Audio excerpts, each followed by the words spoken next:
मैं आपसे चीज शेयर कर रहा था, रिव्यू एंड रिसर्च, ये दोनों एक डिफरेंट चीजें हैं लेकिन दोनों आपस में कनेक्टेड है।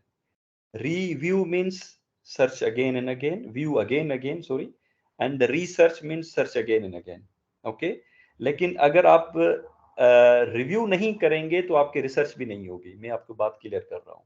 आपको रिव्यू कर रहे हैं पेपर मीन्स आप लिटरेचर रिव्यू कर रहे हैं। आप रिसर्च कर रहे हैं, it means you have to do the review again, you have to do the literature review again. It means that if you want to do or if you want to write the research paper, you have to follow the literature review. And if you want to write any review paper, again you have to follow the literature review. क्योंकि जब तक आप literature review strong नहीं करेंगे, आप review paper भी नहीं लिख सकते, आप रिसर्च पेपर भी नहीं लिख सकते। सो it's better you should have very good strong background regarding the literature review. क्योंकि लिटरेचर रिव्यू एक ऐसा पार्ट है रिसर्च पेपर में जिसमें आपके पूरे रिसर्च गैप को, आपके टॉपिक को, आपके इंट्रोडक्शन को, मैथमेटिक्स को, रिजल्ट्स को, कंक्लूजन को, पूरी चीजों को आपका कवर कर सकता है literature review. So it's better you should strong your literature review. It means that you have to read out your books, your research papers, your websites, many things you want, whatever you like, you have to read these all things. Next, please.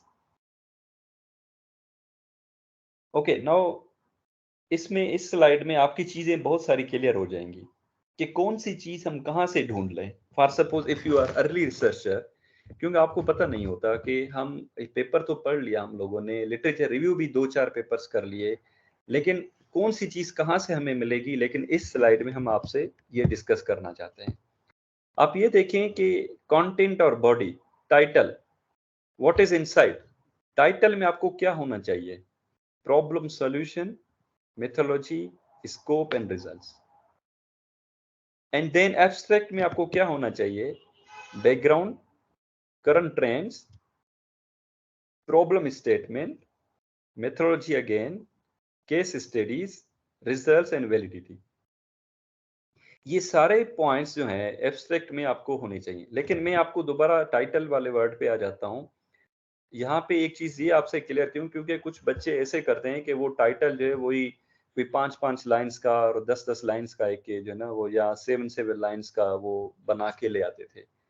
लेकिन this is not a way to write your title in that way. क्योंकि आपने literature review strong कर लिया, ठीक है, आपने background पूरा papers को देख लिया, लेकिन यहाँ पे अगर आप टाइटल की बात करेंगे तो टाइटल आपका 20 वर्ड से ज्यादा ना हो। It is most perfect if you make concise topic. 15 words का रखें, 16 वर्ड्स का रखें, 14 वर्ड्स का रखें। लेकिन अगर 20 से ज्यादा हो जाते हैं तो फिर जो है ना वो एक थोड़ी गड़बड़ हो जाती है। आप एक अच्छे रिसर्चर्स बनना चाहते हैं तो try to make your title, it should not exceed 20 words. अगर हम एब्स्ट्रैक्ट में बात कर लें तो एब्स्ट्रैक्ट में देखिए हमने कितनी चीजें रखी हैं। बैकग्राउंड की बात रखी, ऐसे नहीं है बैकग्राउंड आप उसमें 2 पेजेस का बैकग्राउंड रख लें एब्स्ट्रैक्ट में। करंट ट्रेंड्स के आप जो है ना 1 पेज का रख लें, प्रॉब्लम स्टेट में या आप जो है वो हाफ पेज का रख लें, ये मैं बात नहीं कर रहा। ये देखें एब्स्ट्रैक्ट में कितने पॉइंट्स आ गए।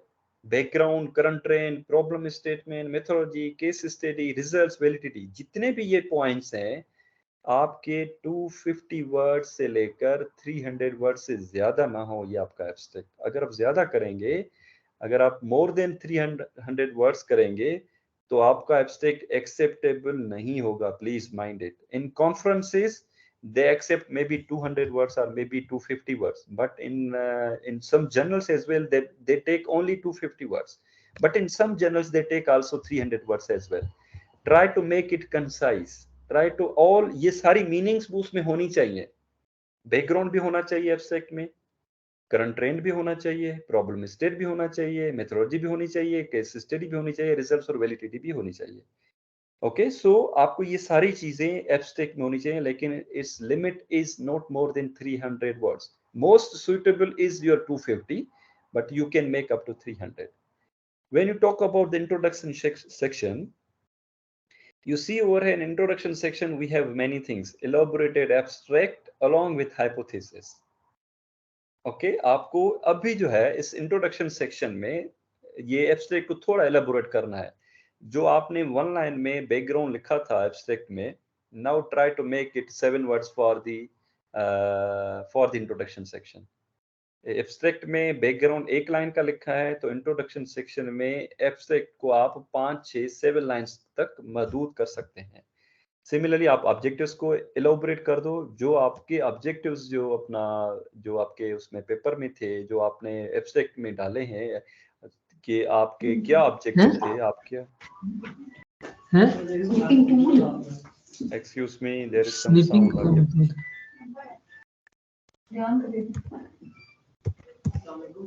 Akib, there is some sound behind.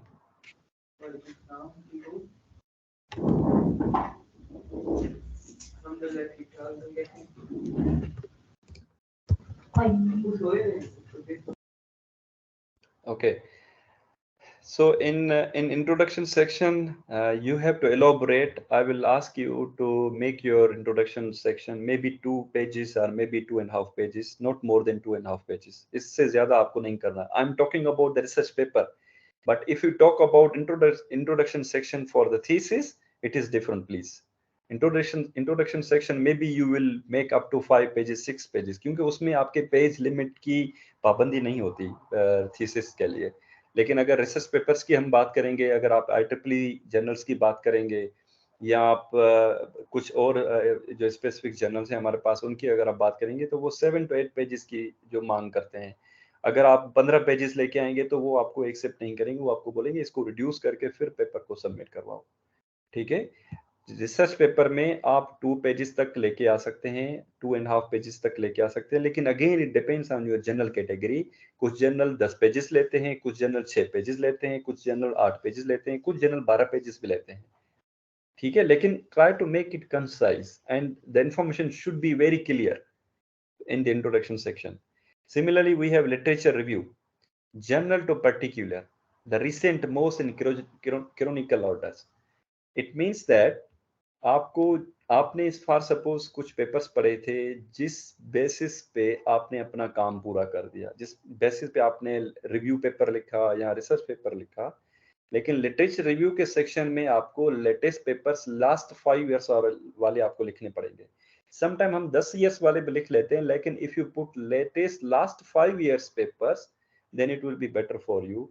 Then अगला जो आपका एडिटर होगा, जहां पे आपका पेपर सबमिट होगा, तो वो एडिटर देख के ये बोलेगा हाँ ये इसका जो काम है वो लेटेस्ट काम है. अगर आप ओल्ड रेफरेंस डालेंगे, फॉर सपोज 1950, 1960, 1980, देन अगेन आपका इमीडिएटली आपका एडिटर जो है वो आपको रिजेक्ट कर लेगा कि भाई this work is not valid now because you are in 2023. Okay. The methodology is the part. Okay. Methodology is your part, like the tools, techniques, methods used to achieve the objectives, test case studies, scope, setting of experiments, simulation, algorithm development, etc. It means in this methodology you have to see what type of techniques you want to apply, which tools you want to see, which the methods you want to apply in your research. Okay. Results and discussion. Achievement of objectives in a numeric plot way along with limitation based on arguments and supported by the validity. अब यहाँ पे एक जो word है validity is very important. You know, आपने research को काम कर लिया, आपने रिजल्ट्स भी ले लिए, रिजल्ट्स मतलब अपने रिजल्ट्स ले लिए, लेकिन आपको पता ही नहीं है कि ये रिजल्ट्स मुझे कंपेयर भी करने थे. क्योंकि जब आप लिटरेचर रिव्यू करते हैं, तो उस लिटरेचर रिव्यू में जिस पेपर को आप फॉलो करते हैं एज अ रेफरेंस के तौर पे, तो जाहिर बात है पहले तो आप उसके रिजल्ट्स को देखोगे, फिर अपने रिजल्ट्स बनाओगे, फिर आप कंपेयर कर लोगे हाइपोथेटिकली कि आपने आपके रिजल्ट्स और जो आपने लिटरेचर रिव्यू जो पढ़ा था, जो उसी पेपर में, उसी रेफरेंस पेपर में जो रिजल्ट्स हैं वो कितने आपके बेहतर हैं या उसके रिजल्ट्स बेहतर हैं. क्योंकि आपको पता चल जाता है कि आपके रिजल्ट्स अच्छे हैं, आपका सिस्टम पहले स्टेबल हो रहा है, नहीं हो रहा, मतलब ये सारी चीजें आपको देखनी पड़ती है. अगर आपके रिजल्ट्स अच्छे हैं तो कितनी परसेंटेज में अच्छे हैं, और फिर आपको वैलिडेट करना पड़ेगा. आपको उस लिटरेचर रिव्यू में जो आपका रेफरेंस पेपर था, उस पेपर के रिजल्ट्स को, अपने रिजल्ट्स को एक वैलिडेट, एक मतलब कंपेयर करना. वैलिडेट मींस कंपेयर करना. कंपेयर करके उसके बारे में आपको अपने पेपर में रिजल्ट्स एंड डिस्कशन के सेक्शन में लिखना पड़ेगा. The next section is like your conclusion. Achievements, validity and proposed future work. ये जो 3 parts हैं, achievements, what you achieve from your objectives, from your results and from some other parts, तो आपको यहाँ पे वो achievement यहाँ पे लिखनी पड़ेगी conclusion के part पे। और वैलिडिटी को भी आप जो आप कंपेयर कर रहे थे, तो यहाँ पे आप दोबारा एलोबोरेट करोगे कि भाई जो हमारे पास पावर, इलेक्ट्रिकल पावर का जो ग्राफ था हमारे एग्जिस्टिंग मॉडल में और आपके अपना क्या नाम है प्रोपोज मॉडल में कितना फर्क है, कितनी परसेंटेज का फर्क है। तो यहाँ पे आप उसको मतलब रिटन फॉर्म में लिख सकते हैं कंक्लूजन के सेक्शन में। और फिर आप इसमें प्रोपोज फ्यूचर वर्क बता सकते हैं कि आपने इतना काम किया, फलां बंदे ने इतना काम किया था, अब इन ये नेक्स्ट फ्यूचर में ये काम भी हो सकता है। So this is your propose future work. And then last is appendices, basic and elaboration of work, answers to queries of the reviewers। तो यहाँ पे आप वो चीजें डाल सकते हैं। So this is like this slide is very important for the early researchers। आपको इन चीजों का बहुत ज्यादा ख्याल रखना पड़ेगा। अगर इन चीजों में आपने अच्छे तरीके से ख्याल रखा, then you will go forward for your next steps। अगर आपने सपोज टाइटल में आपने अच्छा मतलब वो नहीं किया, टाइटल अच्छा नहीं बनाया, क्योंकि क्योंकि आपको एक बात बताऊं, जब आप पेपर पब्लिश करते हैं या सबमिशन करते हैं, तो सबमिशन के टाइम पे जब एडिटर के पास एक आपका पेपर आ जाता है, तो एडिटर के पास इतना एक्सपीरियंस हो जाता है आपके पेपर को देख के, आपके टाइटल को देख के उसको इमीडिएटली पता चल जाता है कि this work is valid for publication और नॉट। कैसे उसको पता चल जाता है? As as a expert I am telling you कि टाइटल से हमें पता चल जाता है। So I would ask you, make your title as attractive as possible. जितना आप अट्रैक्टिव टॉपिक रखेंगे, तो एडिटर आपके टॉपिक को देख के उस पेपर को आगे प्रोसेस करेगा फॉर रिव्यू के लिए। अगर आप टॉपिक अट्रैक्टिव नहीं रखेंगे, तो आपका इमीडिएटली वो रिजेक्ट करके आपको वापस भेज देगा, आपको बोलेगा ये काम का नहीं है। ठीक है, so please take care about these all things. And the last point I am talking on this slide, कि आपने टाइटल भी अट्रैक्टिव रखा, एब्स्ट्रैक्ट भी जो है वो लिख लिया 250 वर्ड्स का, इंट्रोडक्शन भी आपने 2 पेजेस का मैक्सिमम कर दिया, लिटरेचर भी 1 पेज का हो गया, मेथोडोलॉजी भी बता दी, रिजल्ट डिस्कशन बता दिया, कंक्लूजन बता दिया, सब कुछ बता दिया। लेकिन the last point is, every journals they publish in English, not in Urdu, not in Sindhi, not in other languages। Every scientific research they publish in English one। सारा काम, आपके रिजल्ट्स अच्छे, आपका टॉपिक अच्छा, सारी चीजें अच्छी, लेकिन अगर आपकी इंग्लिश अच्छी नहीं है inside your paper, then again your paper will be rejected immediately। So please take care these all things, क्योंकि एक छोटा छोटा पॉइंट भी आपके रिसर्च के लिए बहुत इंपॉर्टेंट है। Yes, Akib, please next। Yes, what is needful in review and where can I find it? Again, the same I repeat from your previous slide. You see the background. If you want to see the background, from where you will see, background should be taken from your abstract and introduction. Problem statement, abstract, introduction, and the future work. Please take care. Basics about the problem. Then you can see the book, you can see review paper, appendices, and then reviewers, queries, and answer and responses। Object is self, it depend on you, ये आपके ऊपर है। जो आपने literature review किया है, तो उसके बेसिस पे आप टाइटल भी बनाते हैं, उसके बेसिस पे आप जो है वो एब्स्ट्रैक्ट भी बनाते हैं, उसके बेसिस के ऊपर जो है आप ऑब्जेक्टिव्स भी बना लेते हैं। It means that if you know the title and abstract and introduction and literature, you can make your objectives in very good way. क्योंकि ऑब्जेक्टिव का मतलब ये है कि आप क्या करना चाहते हैं इस टाइटल में, आप क्या करना चाहते हैं आप इस रिसर्च में। एंड देन द स्कोप, आपकी रिसर्च का जो स्कोप होगा, you can get the information from abstract, introduction, methodology, results and conclusion. Tools, techniques and method. Abstract, क्योंकि एब्स्ट्रैक्ट में भी हम मेथोडोलॉजी लिखते हैं, बताते हैं कि किस टेक्निक पे हमने काम किया है। ये जो रिजल्ट्स हम बना रहे हैं, ये एब्स्ट्रैक्ट में आप उधर पॉइंट पिन आउट रखते हैं। इंट्रोडक्शन में भी टूल्स, टेक्निक, मेथड्स, मेथोडोलॉजी में भी है, रिजल्ट्स डिस्कशन में भी और कंक्लूजन में भी है। Validity, abstract yes, methodology yes, results and discussion yes, and then conclusion. तो ये जो 2 स्लाइड्स हैं, अगर आप इनको प्रॉपरली फॉलो करेंगे तो you will go forward for your better research and high quality research, I am sure इंशाल्लाह। Yes, next please. अब हम बात कर रहे हैं टाइटल की। टाइटल में देखिए मैंने 4 पॉइंट्स यहाँ पे मेंशन किए हैं। What you want to do actually, inside the bracket I put over there the problem solution, what you want to do. Number second point, how you want to do. Number third, what limitations are applied, scope.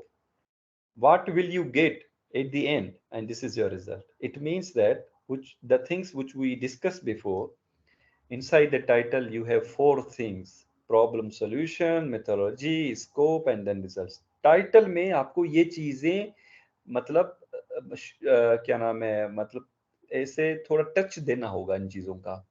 ऐसे नहीं 100% आप उसमें डाल दें। अगर आप problem solution भी सारा डाल दें, मेथोडोलॉजी भी सारा डाल दें, स्कोप और रिजल्ट्स, तो ये तो आपका टॉपिक तो ये 2 पेजेस का हो जाएगा। तो आपको टॉपिक मैंने पहले बताया कि you have to choose your topic and you make it more attractive for the publication point of view.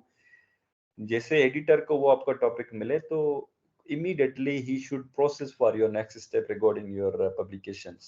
Okay, so आपको इन चीजों का बहुत सारा ख्याल रखना पड़ेगा। yes, next please। abstract, in abstract summarize in a meaningful way background, existing research, flaw, loopholes, missing development needed, methodology use along with the scope, results, numeric and validity।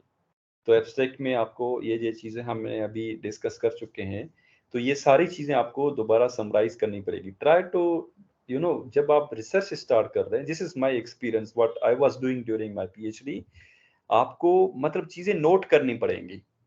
Suppose आपने कोई एक रिसर्च पेपर पढ़ा, उसका title भी देखा, उसका abstract भी देखा, ठीक है, और उसका इंट्रोडक्शन भी पढ़ा, सब कुछ देख लिया, लेकिन try to note down the important points in your notebook. ऐसे नहीं कि आपने बस ये बोल दें भाई ये मैंने पढ़ लिया, ये ले लो। बच्चे कुछ ऐसे करते थे, I remember even in masters level, एक दिन उन बच्चों को पेपर दे दो, लेकिन next day they come back, they say okay sir take this one, we have read out this paper. तो हम उनसे यही बात करते कि भाई एक दिन में आपने ये पूरा पेपर पढ़ लिया। जब उनसे क्वेश्चनिंग करते थे, it was difficult for them to understand actually. तो उनको हम यही चीजें समझाते थे कि आप इसको ऐसे पढ़ें ताकि आपकी अंडरस्टैंडिंग नॉलेज बढ़ जाए। पढ़ना ये थोड़ी है कि आप ए बी सी डी जैसे हम बच्चों को पढ़ाते हैं, वो मतलब पढ़ के बस वापस आ गए, लेकिन understanding level, you have to improve your understanding level actually.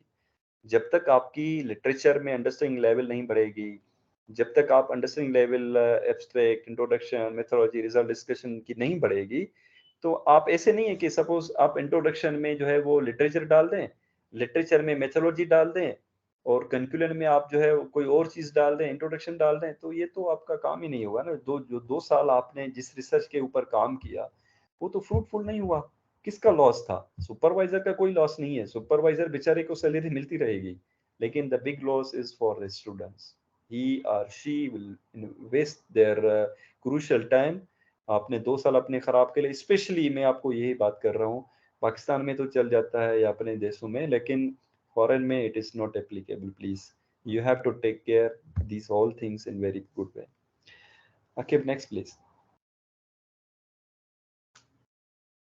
yes, already we discussed about this introduction section, elaboration of abstract. Please next। and then problem statement we reviewed before, problem identification supported by the literature review। देखें बार बार हमारी यही एक ही चीज आ रही है कि जितना literature review strong करेंगे उतना आप अच्छी रिसर्च कर सकते हैं, उतना आप अपना रिसर्च का बैकग्राउंड बना सकते हैं। क्योंकि लिटरेचर रिव्यू से आपकी इंफॉर्मेशन बढ़ती है, आपकी अंडरस्टैंडिंग लेवल बढ़ती है, आपको हर चीज का पता चल जाता है। लिटरेचर रिव्यू से आपको टूल्स का पता चल जाता है, which tool is nowadays working. Suppose अगर हम मेटलैब की बात करें, आजकल मेटलैब भी इतना ज्यादा वो फेमस नहीं है। हमारे पास अगर इलेक्ट्रॉनिक्स की बात करें या कम्युनिकेशन की बात करें, हमारे पास बहुत सारे टूल्स आ गए हैं। हमारे पास पीएसकेड टूल आ गया है, पीएसकेड के नाम से, पीएससीएडी, पीएसकेड के नाम से एक बहुत अच्छा टूल आ गया है जो यूजर फ्रेंडली है, more better than your MATLAB. तो आप उन उन टूल्स को यूज कर सकते हैं, ठीक है? ताकि आपकी जो अंडरस्टैंडिंग लेवल है या सपोज़ अंडर अंडरग्रेड लेवल पे बच्चों की लेवल इतनी कमज़ोर है, वीक है, जो अगर हम उनको छोटी-सी असाइनमेंट भी देते थे, तो बच्चे बेचारे डर जाते थे, यार पता नहीं ये कितनी बड़ी असाइनमेंट हो गई। लेकिन आई वुड रिकमेंड अगर बच्चे यहाँ पे इस प्रेज़ेंटेशन में कोई अंडरग्रेड के बच्चे भी बैठे हैं, तो I would recommend them try to improve your software skills.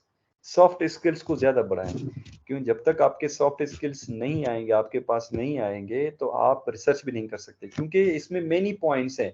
English को इम्प्रूव करना, कम्युनिकेशन स्किल को इम्प्रूव करना, सॉफ्टवेयर स्किल्स को इम्प्रूव करना, ठीक है? उसके बाद अंडरस्टैंडिंग लेवल लेवल को इम्प्रूव करना, रीडिंग को इम्प्रूव करना, this is very important as well. अगर ये चीज़ें नहीं करेंगे बेटा तो ये काम नहीं होगा रिसर्च का। तो आप रिसर्च भूल जाएँ, try to find field job for after after your under graduate. Yes, next please. Yes, objectives क्योंकि मैंने आपको बताया कि ऑब्जेक्टिव्स जो है, वो आपको खुद बनाने हैं। वो आपको अपने हिसाब से बनाने हैं। वो आप टाइटल और एब्स्ट्रैक्ट को देख के आपको बनाने होंगे। तो आप क्या करना चाहते हैं? क्या मतलब करेंगे? तो ये चीज़ आप अपने माइंड में ज़रूर रखें कि you have to decide maybe I would say कि आप कितने बनाएँ, ये क्वेश्चन आप मेरे से पूछ सकते हैं कि कितने ऑब्जेक्टिव्स बनाएँ? क्योंकि अंडर ग्रेड लेवल पे मैंने देखा था और even for during the post graduate level बच्चों को छोटी असाइनमेंट देते हो, भाई ये पेपर है, इससे आप खुद बना के कोई चीज़ ले आओ। तो सम टाइम वो बच्चे कुछ बेचारे लेके आते थे लेकिन their understanding level was very weak really speaking. तो जब उनको समझाते थे फिर वो बना के ले आते थे। वो बेचारे 10-10 ऑब्जेक्टिव्स भी बना के ले आते थे, 12-12 भी ऑब्जेक्टिव्स ले आते थे। लेकिन as per my experience if you make it concise I mean जितने कम होंगे और ज़्यादा इन्फॉर्मेशन उनमें होगी, तो ये आपके लिए बेहतर होगा। क्योंकि अगर आप 50 भी ऑब्जेक्टिव्स बनाएँ, सपोज़ अगर एक एक भी ऑब्जेक्टिव आपका काम नहीं कर सके उस आपके 2 सालों में या 3 सालों में, तो आपका काम तो नहीं हुआ फिर, मतलब आपका काम कंप्लीट नहीं हुआ। Try to choose as minimum as possible, लेकिन as a expert I would recommend you not more than 5। 5 से ज़्यादा ना बनाएँ आप। 2 भी बना सकते हैं, 3 भी बना सकते हैं, 4 भी बना सकते हैं, लेकिन 5 से ज़्यादा ना बनाएँ तो अच्छा है। उसमें आपके लिए प्रॉब्लम होगी, आपके लिए मसला होगा। So try to make as minimum as possible. लेकिन अगर 5 भी बना रहे हैं, लेकिन information should be correct inside the objectives. क्योंकि अगर आप इन्फॉर्मेशन पूरी उसमें नहीं डालेंगे, then you will not fulfil your degree on time. Please next. Scope under what limitation you want to achieve your objectives. आपके काम का क्या स्कोप है?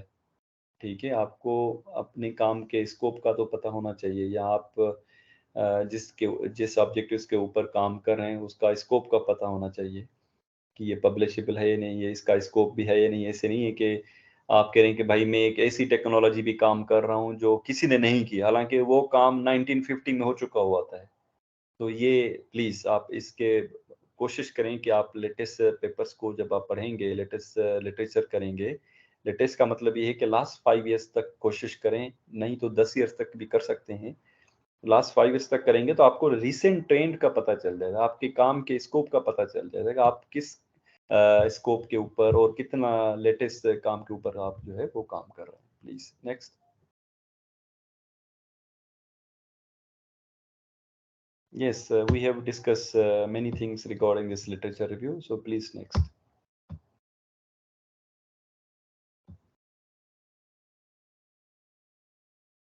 Yes, now we have a table of summary, critical analysis. जब हम literature review की जब बात कर रहे हैं, तो लिटरेचर रिव्यू में मैंने आपको पहले बताया कि आपको क्रिटिकल एनालिसिस के साथ आपको नोट डाउन कुछ चीज़ें करनी पड़ेंगी। क्योंकि जब आप स्टार्टिंग में रिव्यू पेपर पढ़ते हैं या लिटरेचर पढ़ते हैं या कुछ पेपर्स पढ़ते हैं, तो आपकी पहली कोशिश यही होती है ड्यूरिंग मास्टर्स एंड पीएचडी, तो आपकी कोशिश ये होती है कि I have to write one review paper. क्योंकि आप लिटरेचर रिव्यू से आपका बैकग्राउंड इतना स्ट्रांग हो जाता है, फिर आप कोशिश करते हैं कि रिव्यू पेपर बनाओ। तो रिव्यू पेपर बनाने के लिए आपको एक छोटी-सी ये ऐसी टेबल बना लें आप लोग। मतलब चीज़ों को नोट डाउन करने के लिए कि भाई जो आपने एक छोटा-सा सपोज़ मेरा एक पेपर पढ़ा किस ईयर में पब्लिश था, लेकिन you have to focus last 5 to 10 papers. Last 5 to 10 years papers. Okay, so आप यहाँ पे ईयर लिखेंगे एंड नेम ऑफ रिसर्चर किसका पेपर था, और यहाँ पे भी मतलब वो देखा जाता है जब एक एडिटर के पास आपका काम जाता है, तो वो देखता है कि भाई जो ये रिव्यू करता है या जो रिव्यू पेपर इसने भेजा है, तो इसमें जो आप इसने रिसर्चर्स के नाम लिखे वो फेमस है या नहीं है। तो कोशिश करें कि जो फेमस रिसर्चर हों या जिनके अच्छे पेपर्स हों, तो वो यहाँ पे डालें, तो आपका काम जल्दी पब्लिश हो सकता है। तो यहाँ पे name of researchers, and then you have to write over here the title of your paper which you have read out. फिर journal name, journal volume, journal issue, journal page number, अगर book है तो फिर book का name, book publisher, मतलब edition, and then page number. और यहाँ पे आप जो है वो चीजें लिखेंगे। मेथोडोलॉजी क्या थी, टूल्स कौन सा था, टेक्निक कौन सी थी। अगर हम टूल्स और टेक्निक को कंपेयर कर लें कि क्या डिफरेंस है टूल्स और टेक्निक्स। टूल्स का मतलब है कोई सॉफ्टवेयर, सपोज मैटलैब, पीएसकेट, मल्टीसिम, कोई भी सॉफ्टवेयर हो, ठीक है। और टेक्निक उसने कौन सी इस्तेमाल की, कि फॉर सपोज उसने कंट्रोल टेक्निक के पीआई कंट्रोलर पे काम किया है, या कंट्रोल टेक्निक पे उसने पीआईडी पे काम किया है, या आर्टिफिशियल इंटेलिजेंस, मशीन लर्निंग, मतलब कोई भी यहाँ पे वो टेक्निक हो सकती है। तो क्या फाइंडिंग्स थी, यहाँ पे फाइंडिंग्स लिखनी, और रिमार्क्स आप अपने कमेंट्स अपने आप के कमेंट्स होंगे इस पेपर के ऊपर। ये जो आपने पूरा पेपर रिव्यू किया या कोई बुक रिव्यू किया, तो रिमार्क्स में आप कमेंट लिखेंगे इस पेपर में जब मैंने रिव्यू किया तो उसमें मुझे ये फाइंडिंग्स मिली हैं, इस बंदे ने, इस रिसर्चर ने इस टेक्निक के ऊपर काम करके ये रिजल्ट्स निकाले हैं, इस बंदे ने ये रिसर्च निकालने के बाद इतनी परफॉर्मेंस दी है रिजल्ट्स में। तो यहाँ पे आप जो है वो रिमार्क्स में अपने कमेंट्स रख लेंगे। Yes, next please.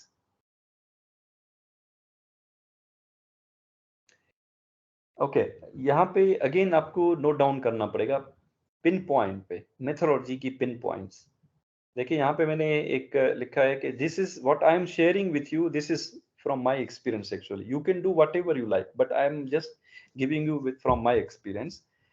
कि आप अगर मेथोडोलॉजी, क्योंकि ये हमारे लिए बड़ी इंपॉर्टेंट चीज़ है मेथोडोलॉजी, तो अगर मेथड्स का पता नहीं है, टूल्स का पता नहीं है, टेक्निक्स का पता नहीं है, तो आप कौन सी टेक्निक यूज करेंगे, ठीक है। तो यहाँ पे देखिए मैंने टेक्निक्स के नाम रखे हैं, ABCD, whatever you like, then tools 1 2 3 whatever you like, then you have to put over the names. Then ये जो आपके टेबल्स हैं, ये टेबल्स आपके लिए बड़े हेल्पफुल होंगे जब आप एक रिव्यू पेपर लिखेंगे, जब आप एक अपना पेपर लिखेंगे, तो आपके लिए बड़े काम की चीज़ें हैं ये। तो आपको बाद में काम आएंगी जब आप उसको कॉपी पेस्ट करके अपने पेपर में डालेंगे। Yes, next please. Again, this is the same. Before it was technique and tools, but now we have methods and techniques. Previous slide में आपके पास ये जो चार्ट था, यहाँ पे था टेक्निक और यहाँ पे थी टूल्स, लेकिन यहाँ we are mentioning this is your method and this is your technique. Okay, yes please, next. Yes, this is a common mistakes. हम लोग जब कोई रिसर्च करते हैं तो हमारे पास कॉमन मिस्टेक्स होती हैं, हम कॉमन मिस्टेक्स बहुत ज्यादा करते हैं हम लोग। तो उसके लिए those mistakes should be avoided. So number 1 is like topic is too broad in general. मैंने आपको बताया कि आपको स्पेसिफिक टॉपिक बना के रखना है। यहाँ पे देखें, आपको जब ये पेपर लिख लिया, आप लोगों ने पेपर बना लिया और सबमिशन कर ली, तो एडिटर आपको इमीडिएटली ऐसे मुंह में लगाएगा, ऑल ऑफ सडन एक दिन में आपको समटाइम जो है वो ऐसे वापस भेज देगा कि भाई your topic is broad and general, make it more attractive. जितना आप टॉपिक को अट्रैक्टिव करेंगे तो उतना आपका अच्छा हो जाएगा। Yes, research problem is not clear. Yes, बच्चे पेपर तो लिख लेते हैं लेकिन still they are forgetting to write the research problem inside the papers. Okay, so please avoid these things. Research objective is not clear. Paper भी बना लिया, introduction भी बना लिया, सब कुछ कर दिया, रिजल्ट्स बना लिए, लेकिन उसके ऑब्जेक्टिव्स पता नहीं क्या थे, वो एडिटर को समझ नहीं आ रहे, रिव्यूअर्स को समझ नहीं आ रहे। So please avoid these all things, this is very important. Research questions, hypothesis not focus. आपको रिसर्च क्वेश्चंस तो फोकस करने हैं ना, कि आपने ये रिसर्च क्यों की, आपने कोई और रिसर्च क्यों नहीं की, इस पे क्या ऐसी चीज थी जो आपने इस टॉपिक ऊपर आपने रिसर्च की है, ठीक है। Inability to identify the gap, I told you before, you have to find out the research gap actually. Inability means आपके पास कोई एबिलिटी नहीं थी कि आपने रिसर्च गैप को फाइंड करें, क्योंकि आपने एक ऐसी रिसर्च की जो ऑलरेडी पहले डन थी, आपने दोबारा उसके ऊपर काम कर लिया। मीन्स आपने रिसर्च गैप प्रॉपर्ली फाइंड नहीं किया। Now the question is from where we have to find out the research gap. I told you before we have to focus on our literature review and flow of thought. क्योंकि बच्चों की जो जो writing style होती है, या as even early researcher भी, even हम लोग भी मिस्टेक्स कर लेते हैं एज अ रिसर्चर। हम जो है वो फोकस नहीं करते हैं समटाइम। जब हम राइटअप करते हैं तो राइटअप में जो ऊपर चीजें लिखनी थी वो नीचे लिख ली, जो नीचे लिखनी थी वो ऊपर लिख ली, तो फ्लो ऑफ थॉट जो है वो प्रॉपर नहीं था। तो ये आपके जो कमेंट्स हैं, ये मोस्ट कॉमन मिस्टेक्स आ जाती हैं हमारे रिसर्च में। Poor writing styles, I told you before कि आपका पूरा काम अच्छा था, रिजल्ट्स अच्छे, टॉपिक अच्छा, एब्स्ट्रैक्ट अच्छा, सारी चीज़ें अच्छी थी और ज़बरदस्त थी, लेकिन जब आपने राइटिंग की बात आई तो आपने बहुत काम खराब कर दिया, जिसमें वो इमीडिएटली आपका पेपर जो है वो रिजेक्ट हो सकता है। And then the lack of theoretical framework. ठीक है, तो आपने जितना आपको लिखना था, सपोज आपको अगर 2 पेजेस का थ्योरेटिकल बैकग्राउंड लिखना था तो आपने हाफ पेज का लिखा। अगर आपको सपोज प्रॉब्लम स्टेटमेंट जितना लिखना था उतने आपने नहीं लिखा।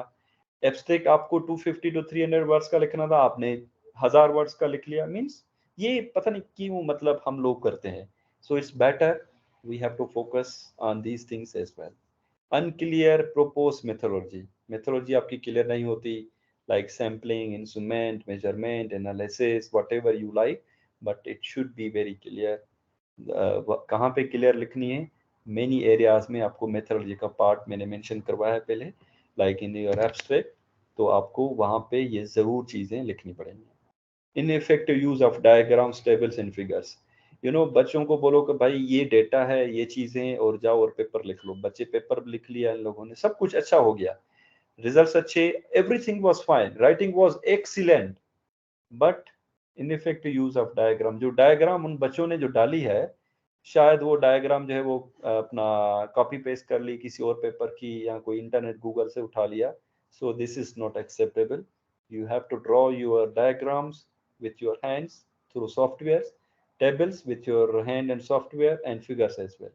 So please, जब आप रिसर्च कर रहे हैं तो ये सारी चीजें आपको करनी पड़ेंगी, क्योंकि क्योंकि रिसर्च, मैं आपको बता रहा हूँ कि research is not a joke actually. और रिसर्च कोई वनडे की गेम नहीं है कि बस एक दिन में मुझे रिसर्च आ जाए और एक दिन में मुझे जो है अपना वो पेपर लिखना है, एक दिन में मेरा पेपर पब्लिश हो जाए। This is not easy job, this is a full time job, and this is like a 24-hour job. So please take care of these all things. And the last one is out of date references. I told you before, you have to focus last 5 to 10 years references. अगर आप 50 साल पुराने reference डालोगे तो immediately your editor will ask you this paper is not accepted, not applicable, not in our scope. So immediately आपका paper reject कर लेगा। Please next.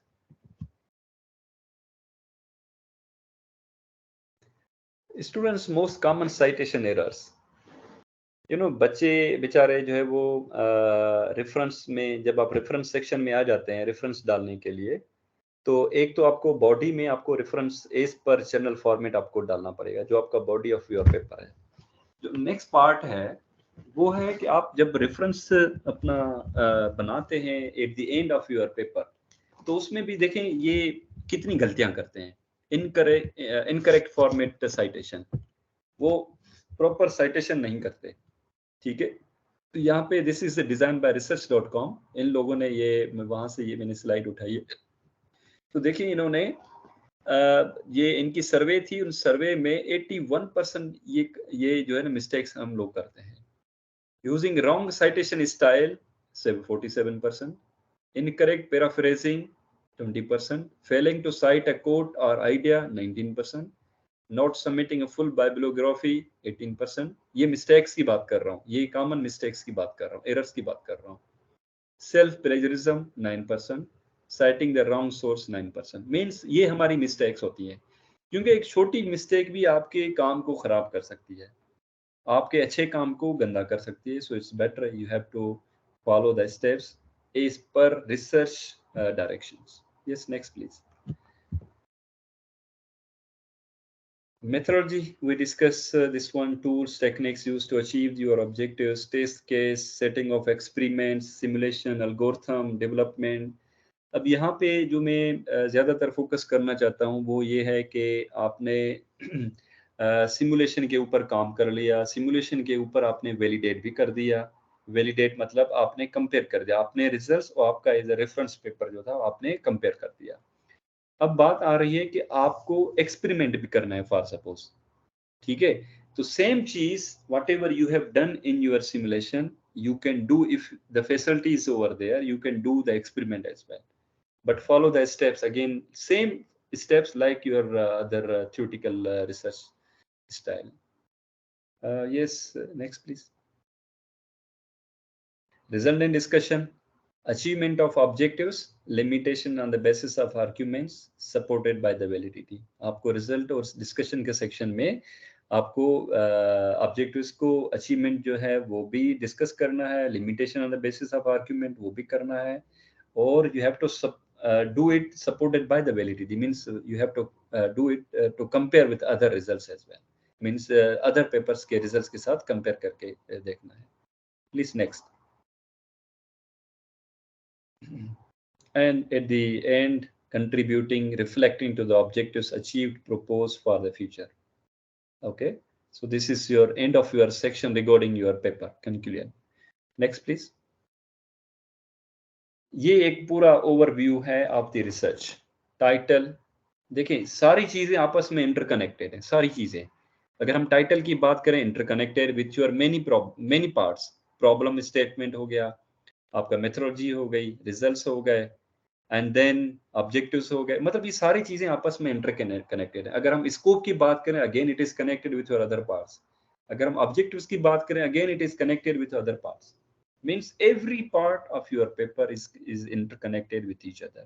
So try to focus कि ऐसा नहीं है कि आप अगर इसमें बैकग्राउंड की अगर हम बात कर लें तो बैकग्राउंड में पता नहीं कोई और चीज आप बात कर लें. आप जिस चीज के ऊपर फोकस करना चाहते थे वो तो आप भूल गए, और जिस चीज के ऊपर आप फोकस नहीं करना चाहते आपने वो डाल दी. It means that you have to be focus on this one as well. Next please.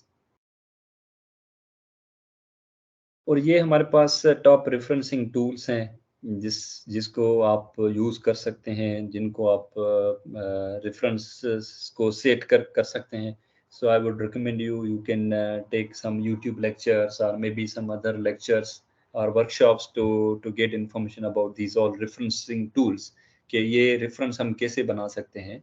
तो इसके लिए एक बहुत बड़ा टाइम भी चाहिए और बहुत बड़ा स्पेस चाहिए for to understand these all as well. Okay, next please. And this is the conclusion of this talk. Plan, do and refine. पहले आपको प्लान करना पड़ेगा. ऐसे नहीं है कि आप घर बैठे हैं और सो रहे हैं और कह रहे हैं बस ये मेरा होगी, प्लानिंग हो गई. पहले प्लान करें अच्छी तरह, and do and then refine. Learning from self experiences is more stronger. Self experience की अगर हम बात करें, मैंने आपको बार बार यही बताया है कि go and read the literature. जितना आप सेल्फ एक्सपीरियंस मतलब सेल्फ रीडिंग से ज्यादा आप अंडरस्टैंड करेंगे as compare to others. Review paper from different angles.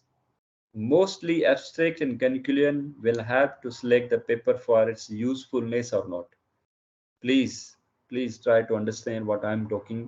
Review paper from different angles and then abstract और conclusion को ज्यादातर आप फोकस करें, उससे आपकी बड़ी हेल्प हो सकती है. नेवर स्किप और drop out from hard work. ऐसे नहीं है कि 2 साल के बाद आप ये बोलें कि यार मेरे से काम नहीं हो सकता. No, never ever. You have to do, you will do इंशाल्लाह, बट नेवर गिव अप. अगर आप ये करेंगे तो फिर आप आगे नहीं जा सकते. तो कोशिश करें कि you are under 25, you are under 30 and you can do many things. Try to hard work. अपने माइंड में और दिल दिमाग में ये चीज रखें कि आपको हार्ड वर्क करना है. जितना आप हार्ड वर्क करेंगे उतना आप उसका फल आप जरूर लेंगे. Give and get help. Check, get checked. Never hesitate to ask validate questions. आप ये कभी हेजिटेट ना हो कि अगर आप कोई क्वेश्चन पूछ रहे हैं या सुपरवाइजर से पूछेंगे या इवन छोटे बच्चों से या आप अपने जूनियर से या आप अगर पीएचडी में आप मास्टर्स के बच्चे से पूछ रहे हैं कि भाई इसका क्या आंसर है, नेवर हेजिटेट प्लीज. क्योंकि रिसर्च इज मतलब वो एक बड़ी चीज है, आप किसी से भी पूछ सकते हैं, आपको सब क्वेश्चन का आंसर भी नहीं आएगा. So it's better you can get help from others as well, from supervisor, from your junior or something like that. Adopt habit of reading, thinking and writing in own words in a critic way. Summarize your findings in a meaningful tabular way and appreciate others work with citation. It means that if you are following one reference paper, तो आप उसको जो है वो appreciate जरूर करें, मतलब आप उसको रेफरेंस में आप उसका नाम जरूर डालें उस पेपर का, क्योंकि आपने उसको फॉलो किया है. अगर आप नहीं करेंगे तो it is not good. Ethically research point of view के हवाले से, रिसर्च इथिक्स के हवाले से it is not good. If you want to follow one guys, one researcher and you like his work as well, you read out his paper many times, but if you will not recite his paper in your paper reference, so it is not good. Okay, please next. Just a look for the write-up. Novelty, contribution and validity. These 3 points are very important, क्योंकि आपके काम में novelty का होना बहुत जरूरी है, और कंट्रीब्यूशन आपकी क्या है, और वैलिडिटी मींस आप अपने रिजल्ट्स में जो कंपेयर करेंगे बाकी रेफरेंसेस को. तो ये तीनों पॉइंट्स बड़े इंपॉर्टेंट है. ठीक है. And then the synchronization between topic and title. Topic, title, problem statement, objective and scope, methodology and results. अगर आप सिंक्रोनाइजेशन नहीं रखेंगे, फॉर सपोज आपने एक टॉपिक रख लिया, सपोज हम अगर कोई भी ऐसे मतलब रैंडम टॉपिक चूज करें कि कंट्रोल ऑफ डीसी मोटर, मतलब आपने टॉपिक तो एक छोटा सा रखा, जो हम बात करें कि you B concise, not more then 15 और 20 words, control of DC motor. क्या कंट्रोल करना है, उससे कोई इंफॉर्मेशन क्लियर नहीं हो रही. ठीक है. So try to make your topic as good as possible. जितना आप अट्रैक्टिव और अच्छा टॉपिक रखेंगे, कंसाइज हो, इंफॉर्मेशन पूरी हो, और ये ऑब्जेक्टिव, स्कोप और problem statements, methodology, results clear होंगे उसी टॉपिक में, तो it is better for you, better for your research as well. Okay, what you want to do, problem, what will you achieve at the end and how, by doing what, remaining under what limitations. So in this case, objective based on problem and results. Under what limitation you will achieve scope, how you want to do methodology, at the end what will you achieve, this is your result, and how you will justify your contribution through the validation.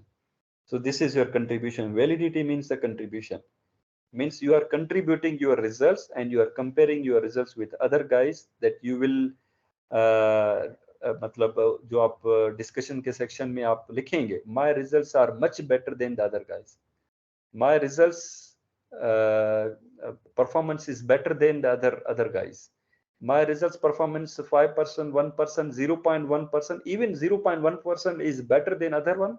Your research is contributing, you are contributing in research, means this is your novelty. Okay.